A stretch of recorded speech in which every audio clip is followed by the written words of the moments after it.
நண்பர்களுக்கு வணக்கம். இது தூத்துக்குடி மாவட்டம் திருச்செந்தூர் பக்கத்தில் உடன்குடியில் இருக்கிற செட்டியாபத்து 5 வீட்டு சுவாமி கோயில் சொல்லுவாங்க. அதாவது திருச்செந்தூர் பக்கத்தில் உடன்குடி பக்கத்தில் செட்டியாபத்து 5 வீட்டு சுவாமி கோயில்னு சொல்லுவாங்க. இங்கே சித்திரை 18க்கு விசேஷ தாறுமாறாக இருக்கும். இங்கே மதுரை பாண்டி கோயிலுக்கு அடுத்தபடியாக இந்த கோவிலை முழுக்க அசைவ விருந்து தான் நடக்கும்.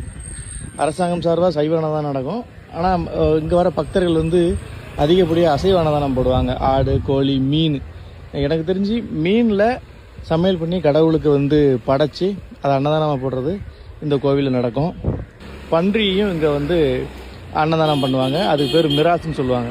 நான் உள்ளே போயிட்டு இன்றைக்கி எவ்வளவு அன்னதானம், இவ்வளவு பணிவிடை, அன்னதானம்ன்றது இங்கே பணிவிடைன்னு சொல்லுவோம், எவ்வளோ வந்திருக்கு அப்படின்றத காட்டுறேன் வாங்க. இவ்வளோ வண்டி வந்திருக்கா, இதில் நம்ம வண்டியும் கிடக்கு. இப்படி உள்ளே போய் காட்டுறேன்.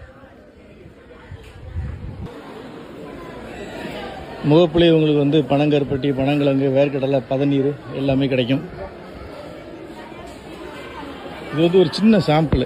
இன்றைக்கி கூட்டத்தில் இது ஒரு சின்ன சாம்பிள். உள்ளே காட்டுறோம் பாருங்கள். அன்னதானம் பணிவிடைக்கு எவ்வளோ சமையல் ஆகிக்கிட்டு இருக்கு பாருங்கள். 12 மணி பூஜைக்கு எவ்வளோ இருக்குது, அதே மாதிரி சாயங்கால பூஜைக்கு எவ்வளோ இருக்குது அப்படின்றத பாருங்கள்.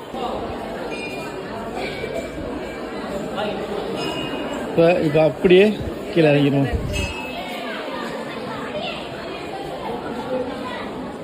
சமையலை பாருங்க, முழுக்க அசைவம் தான். மக்கள் அங்கங்கே அப்படியே உட்காந்துருப்பாங்க. சமைச்சு பணிவிட போட்டதுக்கப்புறம் எல்லாமே அன்னதானம் நடக்கும். அன்னதானம் நடக்கிறதுக்குனே, அன்னதானம் சாப்பிட்றதுக்குனே ஒரு கூட்டம் வரும். எவ்வளவு பணிவிட போட்டாலும் அவ்வளவு காலியாகும், அந்தளவு கூட்டம் வரும். அப்படி மேலே ஏறிட்டு உள்ள போய் காட்டுறேன். இதில் எல்லாருமே பணிவிட கொண்டு வந்துருப்பாங்களாலும் கிடையாது. இப்போ அந்த பக்கம் பார்த்தீங்கன்னா அந்த பக்கம் சமையல் ஆகிக்கிட்டு இருக்கு.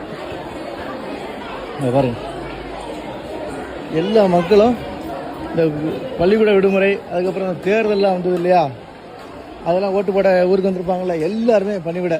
இங்கே ஒரு ஆடு அன்னதானம் பண்ணுறாங்கன்னா ஆட்டோட தோல் முதற்கொண்டு சமையலுக்கு சமைச்சு கடவுளுக்கு படைச்சிருவாங்க. ஆட்டோட தோல் முதற்கொண்டு சமைச்சு படைச்சிருவாங்க. ஒரு குறிப்பு என்ன அப்படின்னா, இங்கே சமையல் பண்ணுறத எதையுமே எடுத்துகிட்டு போகக்கூடாது. அதுதான் இங்கே உள்ள ஐதீகம். கோயிலில் சமையல் பண்ணுறத வர்ற மக்களுக்கு அன்னதானமாக போட்டுட்டு போயிடணும். எதையுமே எடுத்துகிட்டு போகக்கூடாது.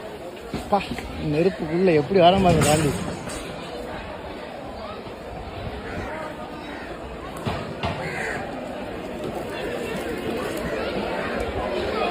இதெல்லாம் ஆடு வெட்டுற இடம். இங்கே மக்கள் இவ்வளோ பேர் இருக்காங்களா.